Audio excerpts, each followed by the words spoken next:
What's the difference between being a leader and leadership? That's such an important question because most people don't think about the words having a different meaning, and they're interchangeable. But leaders are people, and leadership is process. And leaders can do leadership. And so that's something that we need to remember as we talk about fluid leadership, because leadership is a process. And when we look at that, what does that mean for us? Well, as you're speaking about fluid leadership being a process and, of course, a leader being the person, I'd love you to really expound on what are those key principles of a fluid leader? What makes a fluid leader? So there are principles, and there are 5 key principles when we talk about fluid leadership. We don't want to see fluid leadership as something that's being very fluffy, because when you talk about fluidity, it sounds like, but I could go here and I could go there. One of the key principles around that is that we keep our eye on the goal. So keep your eye on the prize. But to get to that goal, to get to that prize, what are some of the principles that we have to live and breathe? One of the first things is that, how do I show up? So how do I show up as a leader? How do people observe me in my day-to-day interactions with them? So that is one of the principles. Another principle is listening. You know, we talk a lot about, I hear you. And I say, when people say to you, I hear you, but are they hearing you? So are they listening to respond? So one of the key principles about being a fluid leader is that, yes, I have to show up, but I need to be able to listen to people. And the third principle in that space is that, can I take feedback? Because if I'm going to be able to keep my eye on the prize, can I take feedback to make sure that we get to the prize? So I'm going to give you another little story. I'm going to talk about basketball. Yeah. So if you think about basketball, we know we have to score goals. If we're going to win and we're going to beat the opponents or the competitor, we have to score goals. But how we get there is fluid. Because at the end of the day, we all have a role to play, but suddenly at some point, if I'm ahead of you, my role may become interchangeable. So although I have my strength, sometimes I take over. And to score that goal, we might dribble, we might shoot, we might defend. So a whole lot of things may take place on the court before we get to reaching the prize, which is scoring the goal. So for us, it's really important to say, when you talk about being, it's thinking of those basketball players. I also want to bring it to the Rugby World Cup. Yeah. If we think about the South African side, I know the euphoria is still a little bit there, not as Tiny bit there, but we're getting it. But if we think about on the field and the captain, is that the captain knows the strengths of the people in the team. Each person knows what their function is in the team to keep their eye on the prize, which is to score the goal. But at any point in the game, the captain is able to say, okay, you need to move here, maybe you can move in here, because the captain knows, but he's being fluid. Sure. You know, he's not saying, well, you're in that position, stay there, don't move, because, you know, if you move there, then this person's going to be out of position. So it's that fluidity, but still to reach the end goal. And the last principle in terms of fluid leadership is taking risks. So to be a leader, in your leadership, how do you take risks? Informed risks. And that is the 5th principle of fluid leadership.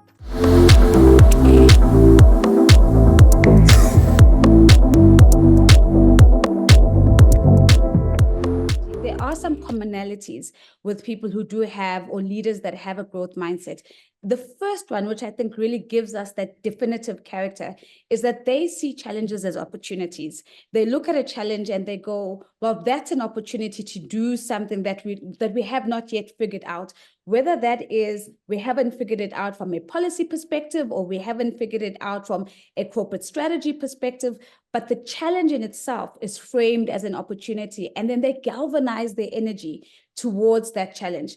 They also are people who have a deep learning culture, not only just within themselves, but the spaces in which they lead are characteristic of having a deep learning culture. And that can look a couple of ways. It can look at like an organization that is very intentional about mentorship and coaching. It could look like an organization that's very intentional about intergenerational conversations, and thereby almost creating that a flow of information and feedback and learning from a generational perspective. But they themselves are very curious people. They themselves always want to learn about which that they don't know. They run towards the gray, if that makes sense. They run towards the dark, because they know that that's where the gift of something new lies, and they're able to translate that into their organizations, structurally through formal coaching, mentorship programs, but informally in terms of how the culture comes to life as well. I think another one is these leaders would see failure as part of the process. And I'll give you an example. I was really fortunate to be moderating a conversation about venture capitalists and the extent to which they are now really putting money behind women-led startups. And one of the leaders on the panel expressed this idea that, what we are seeing increasingly is that even as venture capitalists and other investors are thinking about who do they invest in, they're making provision for the fact that somewhere down the line, maybe more than once, maybe more than twice, that idea is actually going to fail. And so they are baking in failure as part of the learning process. And so this idea that we put money between born big ideas that have already made it, that are fail safe, is actually something that doesn't exist in the lexicon and the language of leaders with a growth mindset. And let me just do two more. And this one's quite important for me. And I'll give you an example of a leader who's like this. The CEO of the Mercedes-Benz F1 team, Toto Wolff, talks about this a lot. And he talks about leaders that are able to create space for debate and engagement. So actually to encourage engagement. So when people put ideas on the table, to crowd other people's voices in and say, let's go at it with a hammer, so that we can see what the lessons we might learn in the weakness of what we've put together. And I think that's really important, because a lot of leaders typically want to step into a space with an idea that is irrefutable, that cannot be challenged, because it's oftentimes the leader's idea and that you've come up with a solution. And leaders with a growth mindset say, if we are able to create an environment where we can debate and engage around ideas, what we come out with on the other end is an even better idea or better solution, because of all the eyeballs and the fingerprints that have been able to look and touch the thing that we're working on. And as a conversation strategist, the ability to hold space for debate is actually incredibly inspirational for me. And when I see it, I think it's absolutely fantastic. And it leads me to my last point, which is leaders with a growth mindset model that growth mindset. They encourage people to challenge them publicly. And I'll use an example again here. There's an amazing book. I've not had the privilege of interviewing this leader, but I've had the privilege of interviewing the author who wrote this book. There's a book called No Rules Rules. And that's the story of how Netflix was born and how Netflix came about. And it's a story about Reed Hastings, who's one of the co-founders. And in that story, they talk about this thing that Reed used to do with Patty McCord. Patty McCord was the group HR head. And Patty came to him and said, Reed, people don't like challenging you in public because you're the boss and they're so worried about what you're going to say. And he said, well, I think the only way we do that is if you challenge me publicly, so that people can see that I'm okay with being challenged and I want to learn from those challenges. So Patty took it seriously. And so the next day they went into an executive meeting and she was like, Reed, sorry, that idea.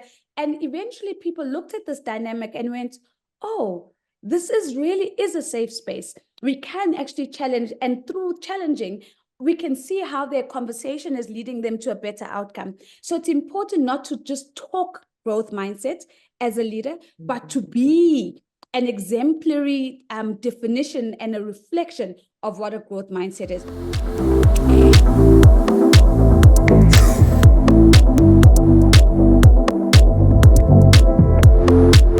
Here's good news. Because we are all creative naturally, we can recover it. We can discover it anew. It's not, for example, a brand new skill or discipline, that you sort of have to unveil.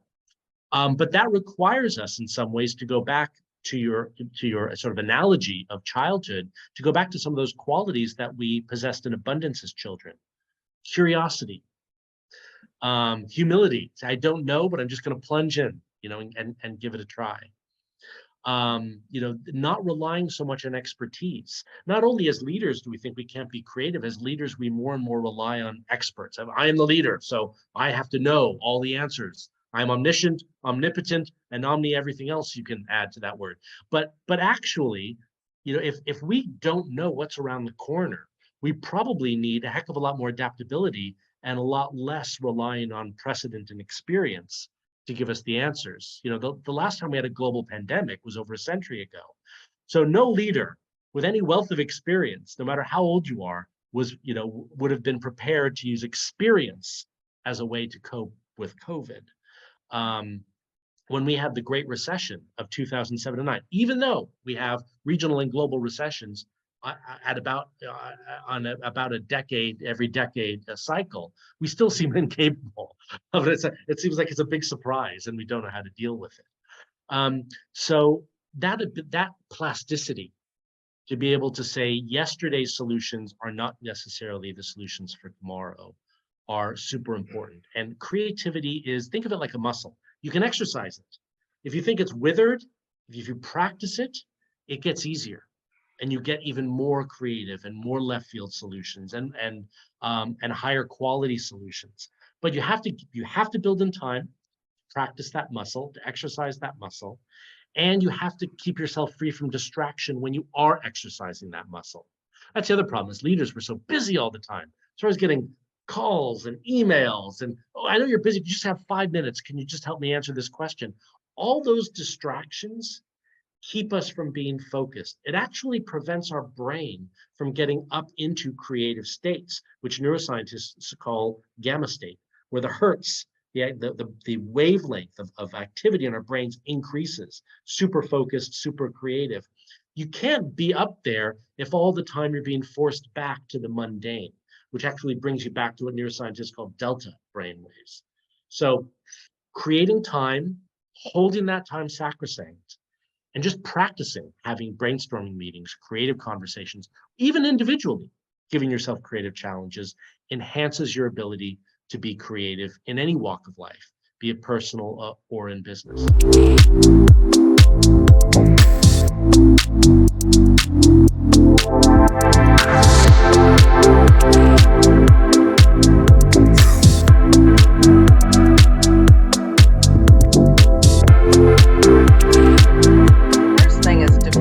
It is a fact.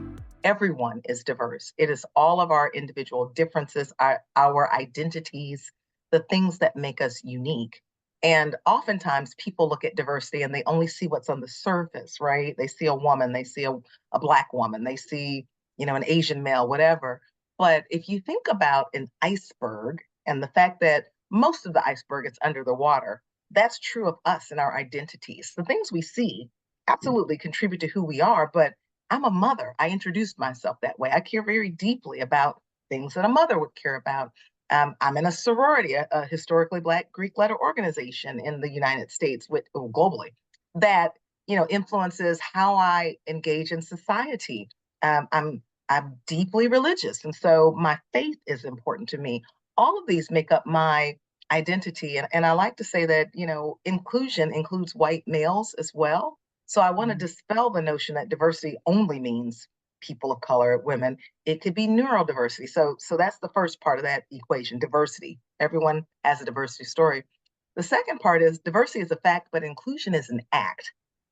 And inclusion is the intentional practice that you have as a person to open doors and allow others to contribute, to provide a platform where people can share their ideas, their thinking, their concerns, to listen respectfully and engage with them in a way that shows their value, their contribution is valued, and they have something to bring to the table. So as leaders, managers, being an inclusive leader, as far as I'm concerned, it's just table stakes for good leadership. All leaders need to be inclusive leaders because we can't know everything ourselves. We have to engage those around us to come up with the best solutions, to get the best data analysis, to engage in the best way with our customers. And so inclusion is intentional action. So diversity plus inclusion, when you have those two things, you actually get belonging. Now, I don't know how much they're talking about that in South Africa, but that's sort of the new buzzword here, right? Belonging. What it means is I feel like I belong in a community, in an area, a space. I am welcomed. I'm part of something bigger than myself. And organizations want belonging because that leads to engagement.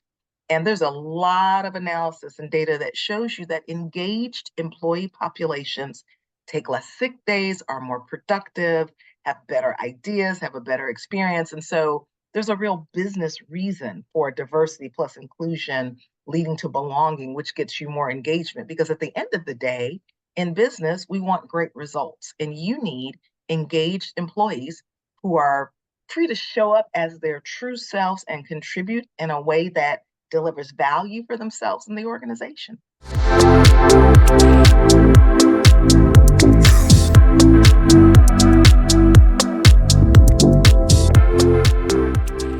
So I've come to realize that there is so much more for people to benefit from making sense together of their experience than attending a training course. If I had to advise people and say, if you have a choice and you have to choose whether you're going to do a training course or whether you're going to create an opportunity for people to make sense of their experience, the latter is going to get you much more value. What I mean by that, it is that it's a process of just getting off the treadmill, pausing, thinking back about the last period of time, and then saying, and what can we learn from that?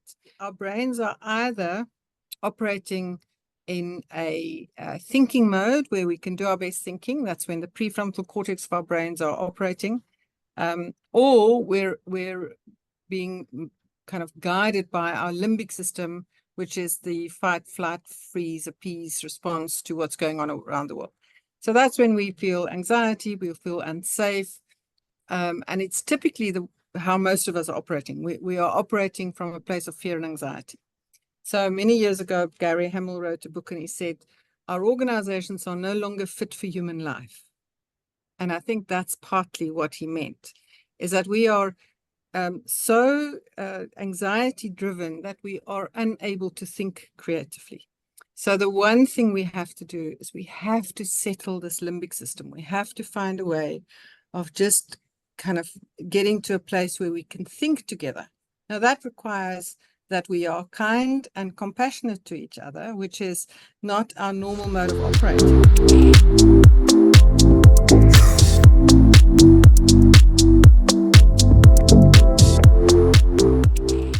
I think leadership is increasingly understood. Entrepreneurship is still quite a novel concept to many people, or misunderstood.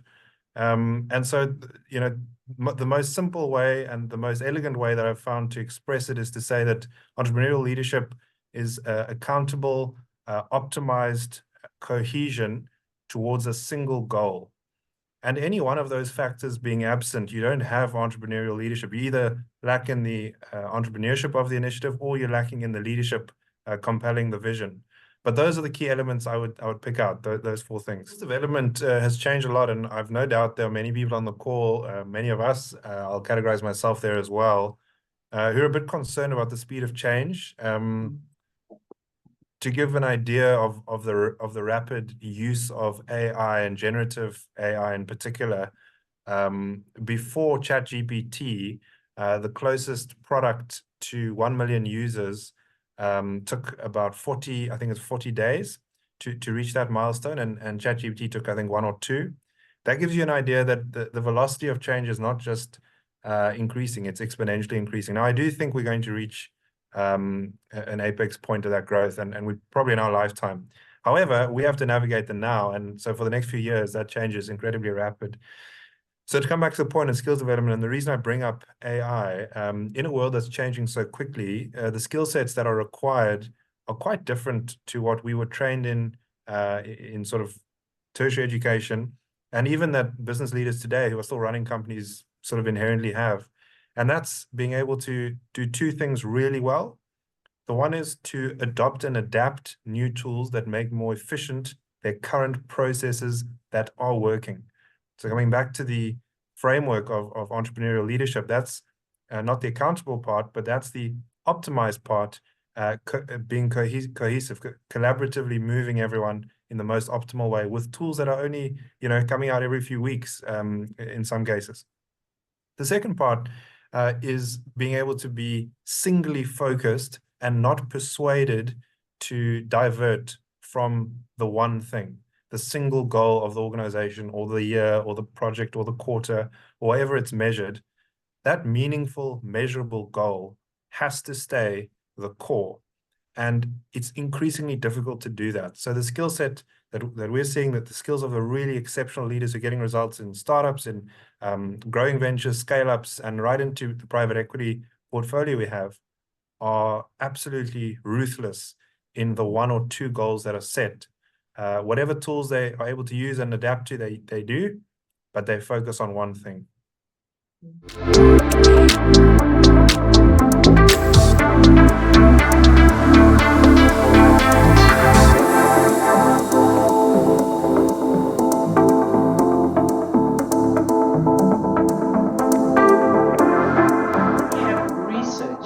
Case studies, we have proof, we have data that shows us that having women around the decision-making table, having women in boards, having women in senior leadership, in organizations, results to companies that innovate better than those that do not have women around the table, results in companies that are more productive, and also results in greater profitability. You say, how is that possible? Because when you have women represented around the table, like your men, be it is men, women, or be it is race, be it is different social backgrounds, a diverse representation of race, gender, socialization means you have the ability to respond to the clients that actually buy from you as an organization. You are representative from the people who help you to be profitable. So when we include that inclusion and diversity, and we have our women at the top, and we know that the majority of the buying power is coming from women, are the ones who do a lot of the shopping. They're the ones who are going to the malls. The men are just visiting it, or they're sitting outside Woolworths waiting for her to get out because they don't want to be in there, right?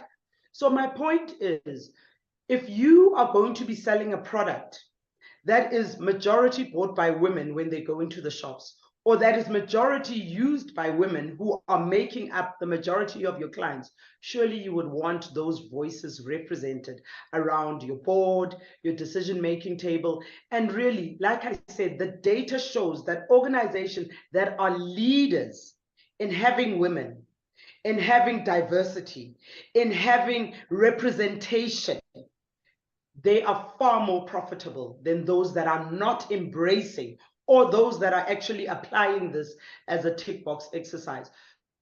I always tell people that I believe you can have it all. The only difference is you probably can't have it all at the same time. And people will often speak about work-life balance. People will speak about work-life integration. I say focus on harmony. And what do I mean by harmony? You need to be able to allow yourself to know that today or this week or this month, I'm probably going to be spending a lot of focus on my work because I have a big project that's coming up, right? However, next month, I'm probably going to be leading with my kids. You need to have that agility, that fluidity to say what is relevant for now. So what I want to encourage women is to try and say, guys, don't try and be superheroes. If your career means something to you, you will also join an organization that allows you to set boundaries, an organization that allows you to come in and allows you to leave at 3 o'clock so you can go and pick your kid up from school.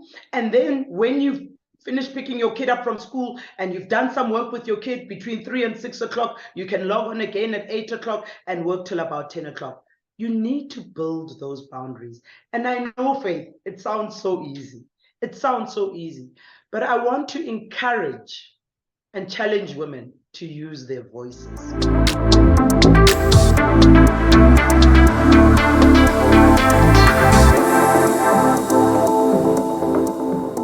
First one is that that your implementation or transformation, and the two words are execution, are all synonymous. They cannot fail today because we're all under so much pressure to deliver, get it done faster, quicker, and better. And yet they are. And strategy is failing predominantly not because of it's a bad strategy, which sometimes it is, but it fails more often because of bad implementation. Now, just pause and think about that for a second, because where do leaders spend most of their time? On the crafting of the strategy or on its implementation? And what we've seen across the world, and I was working with one of the telecoms in South Africa earlier this year, and last year in Ethiopia and other parts of Africa, as well as across the world, is that leaders know what to do, but knowing what to do and doing it are two different things. It's not so much with the strategy that they overanalyze through paralysis. Most organizations are good at coming up with the strategy. Now, whether it's right or wrong, how do you know? We don't know if a strategy is good or bad until we implement it. So first of all, the freezing of the mind, the brain fog or analysis by paralysis, as you refer to it, happens a little bit later on. So one of the biggest challenges is that you've just prepared your strategy. You do a town hall meeting, you've got the music playing, the emails have gone out, everyone's getting excited, you've sent out your WhatsApp messages, and then people go, okay, so what? So for example, Harvard research has told us that 8 out of 10 people who attend a town hall meeting don't understand what it was about and don't change any of their actions. Strategy is about making the right choices. You choose which market you're going to compete in, how you're going to differentiate from your competition, what's the value for your customers. So what is implementation? Implementation is taking the right action.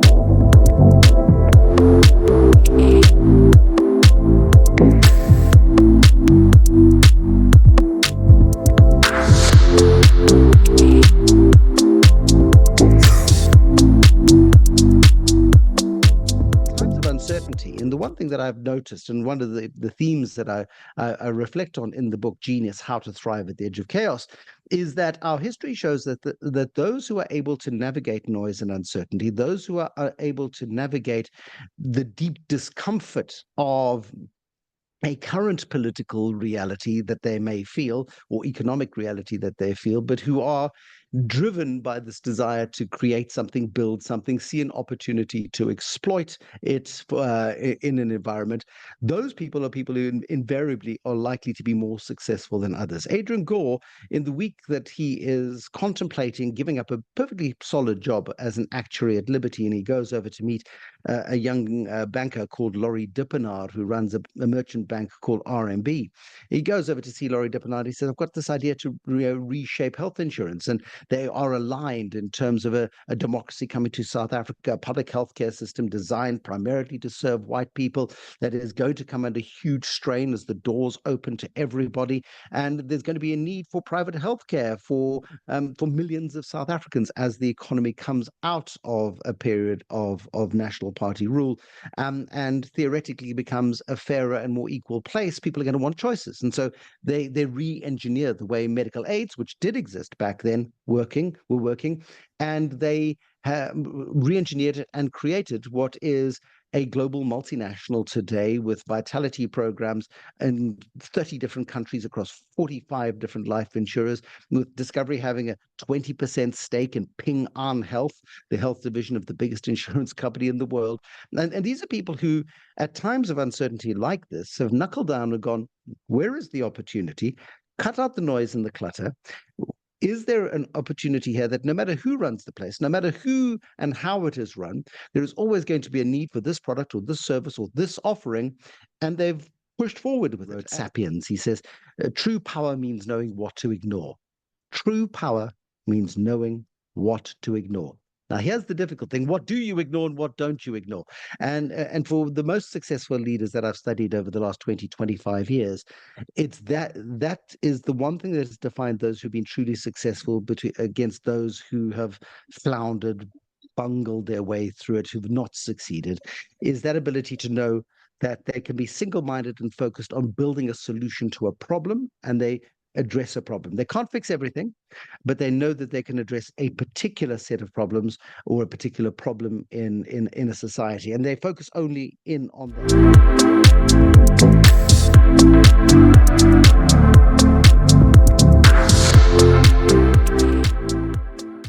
But businesses writ large tend to be kind of risk averse. I mean, a lot of the way they're managed and operating is around ensuring they protect whatever gains they have gotten over the past several years. They want to ensure that financial integrity remains intact. They want to make sure their shareholders are happy. And so any decision that creates investment in something new is looked at with a fairly careful eye and scrutinizing eye, because you don't know what the outcomes might be. And so there is that element of risk adversity that comes into it. But it comes to something that you mentioned, which is this idea of sort of protecting what we've got here to ensure that we don't lose it. Yet at the same time, to the issue of fragility, it's really critical to realize that this is a existential threat to be protected. And that's where businesses are realizing now that this existential threat and or risk adversity is really not a choice. We have to actually find ways to shift past the risk fear and toward how to help our businesses transform. And they're starting to take steps in that direction.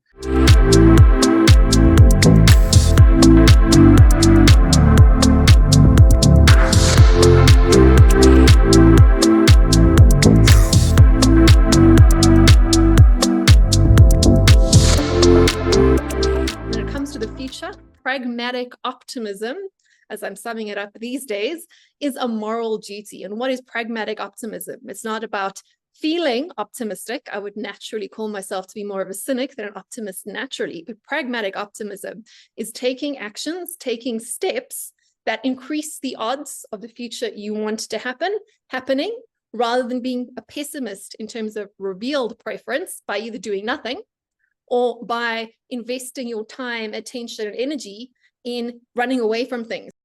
It's worth understanding that all leaders are futurists and that all of us are in fact futurists. In fact, we are future-orientated creatures as human beings. We make anticipation all the time. We anticipate that the day is going to be worth getting out of bed for. We make a judgment call, we get out and off we go and do things. But in terms of leadership, when you start to think actively about leading, using the thinking skills and the mental models that foresight and future studies give us to think more proactively about how we can lead other people into our vision of the future, because that's all leadership really is. It's seeing a future, whether that's a business, whether that's a project, whether that's building an entire micronation or future state, whatever it is. You have a vision, and then you persuade other people to help you to create that vision, either by hiring employees or by finding investors. You persuade people to buy into your idea of what the future is. So understanding leaders are futurists and leaders claiming that space is, I think, an important first step. But then, of course, we have to understand that even if we are visionary leaders, even if we can envisage a future ahead that we want, and we can get other people to buy into that vision, and we can help lead them to that sort of proverbial promised land or whatever that business opportunity or idea or growth project is, we still also then have to understand the world as it is. We have to diagnose the mess that is the complexity that is, again, the spaceship Earth that we're all running around on. We have to be able to understand the macro forces and trends that are in play and the reality of the world as it is today. We have to acknowledge the mess if we are going to hope to bend that mess and that complexity towards our will. So not only do you have to persuade people, we also have to be able to separate what are the forces beyond our control that we have to react to, even with pragmatism and with agency, and what are the things that are within our domain of control that we can then use as tools and resources to buy into to support our vision.